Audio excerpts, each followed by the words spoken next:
ಮೈತ್ರಿಯಿಂದಾಗಿ ಜೆಡಿಎಸ್ಗೆ ಸಿಗೋ ಕ್ಷೇತ್ರಗಳೆಷ್ಟು? 3-4 ಕ್ಷೇತ್ರಗಳಲ್ಲಿ ಮಾತ್ರನಾ ದಳಪತಿಗಳಿಗೆ ಚಾನ್ಸ್? ಹಾಯ್ ಹಲೋ ನಮಸ್ಕಾರ ವೀಕ್ಷಕರೇ, ಕರ್ನಾಟಕ ಟಿವಿಗೆ ಸ್ವಾಗತ. ನಾನು ಯೋಗೇಶ್ ಈಶ್ವರ್.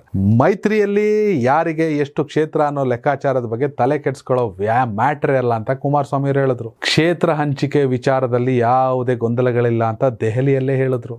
ಆದರೂ ಬಿಜೆಪಿ ಜೊತೆ ಮೈತ್ರಿ ಆದ್ಮೇಲೆ 28 ಲೋಕಸಭಾ ಕ್ಷೇತ್ರಗಳಲ್ಲಿ ಜೆಡಿಎಸ್ಗೆ, ಮಾಜಿ ಪ್ರಧಾನಿ ದೇವೇಗೌಡರ ಪಕ್ಷಕ್ಕೆ, ಮಾಜಿ ಮುಖ್ಯಮಂತ್ರಿ ಕುಮಾರಸ್ವಾಮಿ ಅವರ ಪಕ್ಷಕ್ಕೆ ಅಟ್ಲೀಸ್ಟ್ 5 ಕ್ಷೇತ್ರ ಬೇಡವಾ? 23 ನೀವು ತಗೊಳ್ಳಿ, 5 ನಮಗೆ ಕೊಡಿ, 5ರಲ್ಲಿ ಗೆಲ್ಸ್ಕೊಡೋ ಪ್ರಯತ್ನ ಮಾಡಿ, ನಾವಾರು ಒಂದು 3 ರಿಸಲ್ಟ್ ಮಾಡ್ಕೊತೀವಿ ಅಂತ ಹೇಳಲ್ವಾ? ಯಾಕೋ ಸದ್ಯದ ಪರಿಸ್ಥಿತಿ ನೋಡಿದ್ರೆ ಕುಮಾರಸ್ವಾಮಿ ಅವರು ದೇವೇಗೌಡರ ತಲೆ ಏನು ಕೆಡಿಸ್ಕೊಂಡಂಗಿಲ್ಲ.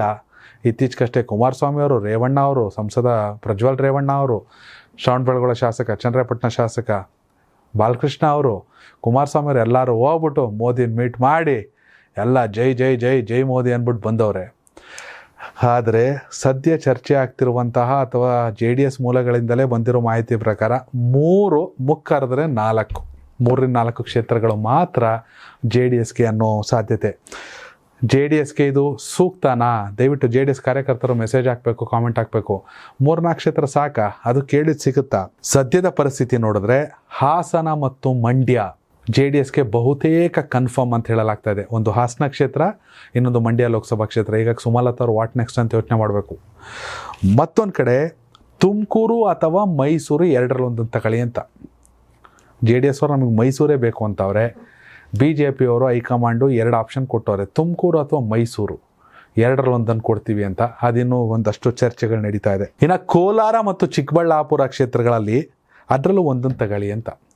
ಕೋಲಾರ ಅಥವಾ ಚಿಕ್ಕಬಳ್ಳಾಪುರದಲ್ಲೊಂದು, ತುಮಕೂರು ಅಥವಾ ಮೈಸೂರಲ್ಲಿ 1, ಜೊತೆಗೆ ಹಾಸನ ಮತ್ತು ಮಂಡ್ಯ ಪಕ್ಕ. ಅಲ್ಲಿಗೆ 3-4 ಲೋಕಸಭಾ ಕ್ಷೇತ್ರಗಳು ಮಾತ್ರ. ಹಾಗಾದರೆ ಏನಿದು ಲೆಕ್ಕಾಚಾರ? ಪ್ರಧಾನಿ ಮೋದಿ ಅವರೇನೇ ಹೇಳೋರಂತೆ, ಕುಮಾರಸ್ವಾಮಿ ಅವರೇ ನೀವೇ ಮಂಡ್ಯದಿಂದ ಸ್ಪರ್ಧಿಸಿ ಬಂದ್ಬಿಡಿ ಡೆಲ್ಲಿಗೆ, ಉಳಿದಿದ್ದ ಆಮೇಲೆ ನೋಡ್ಕೊಳ್ಳೋಣ, ಗೆದ್ಕ ಬನ್ನಿ ಅಂತ. ಹಾಗಾದರೆ ಕುಮಾರಸ್ವಾಮಿಯವರ ಎದುರಾಳಿ ಅಭ್ಯರ್ಥಿ ಯಾರು? ಸುಮಲತಾ ಅವರೇನು ಕಾಂಗ್ರೆಸ್ಸಿಂದ ನಿಂತ್ಕೋತಾರ? ರಾಜಕೀಯ ಬೇಕಾದ್ರೆ ಬಿಡ್ತೀನಿ, ಮಂಡ್ಯ ಬಿಡಲ್ಲ ಅಂದವ್ರೆ. ಚಲುವರಾಯಸ್ವಾಮಿ ಅವರನ್ನು ನಿಂತ್ಕೋತಾರ ಕಾಂಗ್ರೆಸ್ಸಿಂದ? ಇದು ಸದ್ಯ ಯಕ್ಷ ಪ್ರಶ್ನೆ ಕಾಂಗ್ರೆಸ್ಗೆ. ಆದರೆ ಸುಮಲತಾ ಅವರ ನಡೆ ಏನಾಗುತ್ತೆ ಅನ್ನೋದರ ಮೇಲೆ ಕೂಡ JDS ಅಭ್ಯರ್ಥಿ ಕುಮಾರಸ್ವಾಮಿ ಅವರಾದರೆ ಅವರ ಭವಿಷ್ಯ ಕೂಡ ನಿರ್ಧಾರ ಆಗುತ್ತೆ. ಎಲ್ಲೊಂದು ಕಡೆ ಅನುಕಂಪ ಇದೆ, ನಿಖಿಲ್ ಕುಮಾರಸ್ವಾಮಿ ಅವರ ಸ್ಪರ್ಧಿಸಬೇಕು ಅನ್ನೋ ಚರ್ಚೆಗಳು ಕೂಡ ನಡೀತಾ ಇದೆ. ಇದು ಮಂಡ್ಯದ ಲೆಕ್ಕಾಚಾರ. ಹಾಸನದಲ್ಲಿ ನೋಡಿದ್ರೆ ಪ್ರಜ್ವಲ್ ರೇವಣ್ಣ ನಿಂತ್ಕೋಬೇಕಾದ್ರೆ ದೇವೇಗೌಡರು ನಿಂತ್ಕೊಳ್ರಿ ಅಂತಾರೆ. ಯಾಕೆಂದರೆ ಒಂದಷ್ಟು ಜನ BJP ನಾಯಕರು ನಾವು NDA ಅಭ್ಯರ್ಥಿಗೆ ಓಟ್ ಹಾಕಿ ಅಂತೀವಿ, ಪ್ರಜ್ವಲ್ ರೇವಣ್ಣಂಗೆ ಅನ್ನಲ್ಲ, ಬೇಕಾದ್ರೆ ದೇವೇಗೌಡರು ನಿಂತ್ಕೊಳ್ಳಿ ಗೆಲ್ಲಿಸ್ಕೊಬತ್ತೀವಿ ಅಂತಾರೆ. ಹಾಗಾಗಿ ಒಂದು ಕಡೆ ಹಾಸನ ಮತ್ತು ಮಂಡ್ಯದ ಲೆಕ್ಕಾಚಾರ ಹಿಂಗಾದರೆ ತುಮಕೂರು ಮೈಸೂರಲ್ಲಿ ಯಾವ್ದು ಸಿಗ್ಬೋದು, ಕೋಲಾರ ಚಿಕ್ಕಬಳ್ಳಾಪುರದಲ್ಲಿ ಯಾವ್ದು ಸಿಗ್ಬೋದು ಅನ್ನೋ ಚರ್ಚೆ. ನಿಜಕ್ಕೂ JDS BJP ಜೊತೆ ಮೈತ್ರಿ ಆಗದೆ ಸಾಕಿದ್ದರೂ ಕೂಡ 3 ಕ್ಷೇತ್ರಗಳಲ್ಲಿ ಗೆಲ್ಲೋ ತಾಕತ್ತು ಇರಲಿಲ್ವಾ? ಮನಸ್ಸಿಂದ ದಯವಿಟ್ಟು ಕಾಮೆಂಟ್ ಮಾಡಿ. JDSಗೆ ಅಷ್ಟು ತಾಕತ್ತಿಲ್ವಾ 3 ಕ್ಷೇತ್ರ ಗೆಲ್ಲೋ ಅಷ್ಟು? ಸಲ ಹಂಗಾರೆ ಒಂದೇ ಗೆದ್ದಿರೋದು, ಈ ಸಲ ಆಗಲ್ಲ. ಸಲ ಕಾಂಗ್ರೆಸ್ಸು ಒಂದೇ ಗೆದ್ದಿರೋದು, ಸಲ ಕಾಂಗ್ರೆಸ್ಸು ಒಂದೇ ಗೆದ್ದಿರೋದು, JDS ಒಂದೇ ಗೆದ್ದಿರೋದು.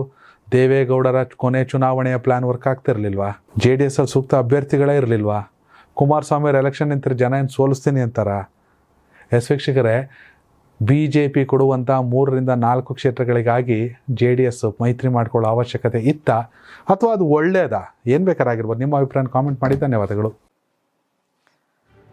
ಈ ಭೂಮಿ ಮೇಲೆ ತಾನಷ್ಟೇ ಉದ್ಧಾರ ಆದ್ರೆ ಸಾಕು, ಬೇರೆಯವ್ರನ್ನ ಬೆಳೆಸೋ ಉಸಾಬರಿ ನಮ್ಗೆ ಯಾಕೆ ಅನ್ನೋರ್ ಸಂಖ್ಯೆನೇ ಜಾಸ್ತಿ.